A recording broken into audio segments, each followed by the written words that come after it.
Here's a game that many will find hard to appreciate. This is Metroid. Metroid was first released on the NES in Europe back in 1988 and marked the beginning of what has become a huge gaming series for Nintendo. Now, I should probably point out that I didn't play these games when they first came out. In fact, I only got around to playing these games a few years ago, so this isn't some sort of nostalgic trip to the past. These are quite recent impressions of a game that is just barely older than I.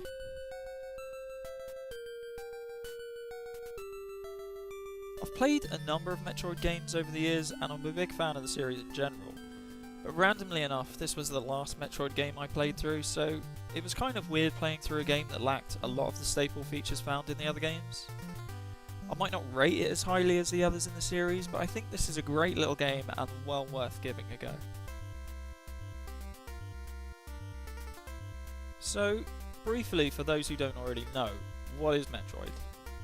Metroid is like a crossbreed between Mario and Zelda. That is to say, it's a side-scrolling adventure game with an open-world environment.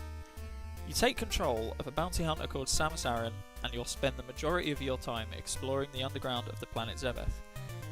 Besides being full of enemies to blast away at, you'll be seeking out new equipment and new upgrades, and that'll make your journey a whole lot easier. It's an adventure game at heart, but you're left to make the adventure on your own. You're not really given any direction or a list of objectives, you're just left to figure out what you're doing by yourself. That's not to say there isn't an end goal, but how you reach that goal is entirely up to you. So what is that end goal? Well, the end goal, as described in the game's introduction, is to defeat the Metroid of the planet Zebeth and to destroy the Mother Brain. I'm not going to mention the Mother Brain just in case you've never played a Metroid game before, but the Metroid themselves are like fluorescent jellyfish that float around in the sky. They're one of Nintendo's best known creations, but you won't actually see a whole lot of them until near the end of the game. This is the first game in the series, so perhaps it was to help build up some sort of suspense. For what it's worth, I actually find their introduction to be quite scary. I think what I like most about this game is the setting and the atmosphere that it creates. Now, although this is a NES game, it's quite a big one, and Planet Zebeth is oozing with atmosphere. It's like a giant maze, but at the same time it feels isolated, cold and creepy. Yeah, alright, I know we're looking at 8-bit graphics here, but I think they have a charm to them. The black backgrounds only add to the sense of isolation, and many of the areas seem like they may have once been inhabited by some more sophisticated life forms rather than these small little hairy fellas who just walk around all day. Now, whilst we're talking about the level design, the single biggest complaint gamers have with this game is that it doesn't have a map. As I've said before, this game is like a maze. It's a series of corridors and rooms that branch out in every direction. Some of these rooms have hidden pathways to other places as well. Then you've got to consider the fact that some of these areas look near identical to others, and in some cases are exactly the same. This game will confuse the crap out of you if you haven't got the patience. Alright, fair enough, not having a map is a big deal. For many, it's going to be game breaking. However, I argue that having a map for this game just ruins the experience. You see, when I first played through this game, I was doing so in preparation for a playthrough for VG Gameplay, so I had to be quick about it. For a big chunk of the game, I played without a map, and I actually started developing a map in my head. However, towards the end, I decided to speed things up a little bit, and so got my mate, the internet, to help me out.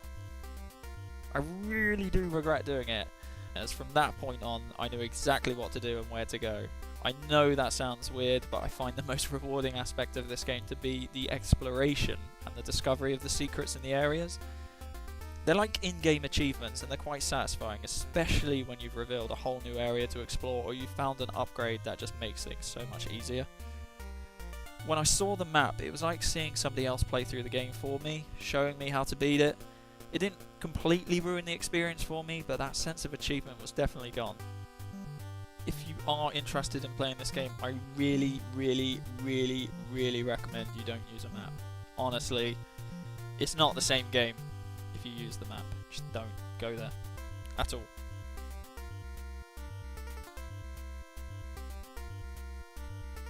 As for the game's difficulty, well, it's not the hardest NES game out there, It starts off very hard, but then it gets easier as you progress, and the reason for that is because when you start the game you only have about 30% of your overall health, and then you don't have the health upgrades, the weapon upgrades, or the abilities, so it's quite challenging navigating and dealing with the smallest of enemies to begin with.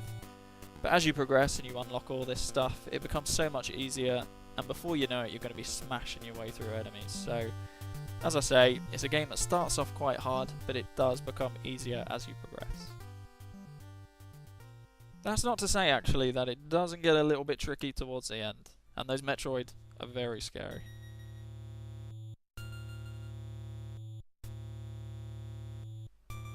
There's not much else I can really say. It's a game I've played through 3 times now, most recently on the 3DS, and I've really enjoyed it. Although you know what you're doing second and third time around, it's still satisfying trying to find all the weapons, health upgrades, and the abilities. I was never one for speedruns, but trying to complete a game 100% is something I try to do with the majority of the games I play, at least my favourite ones. If you're interested in picking up Metroid, it's available on WiiWare for 500 points, the 3DS eShop for £3.50, and I'm hoping it comes to the Wii U eShop soon, as I'm ready to play through it again. Now, if I haven't bored you to death, then I've achieved exactly what I set out to do. If you're now interested in playing this game, well, that's just wonderful. Thanks for watching, see you next time.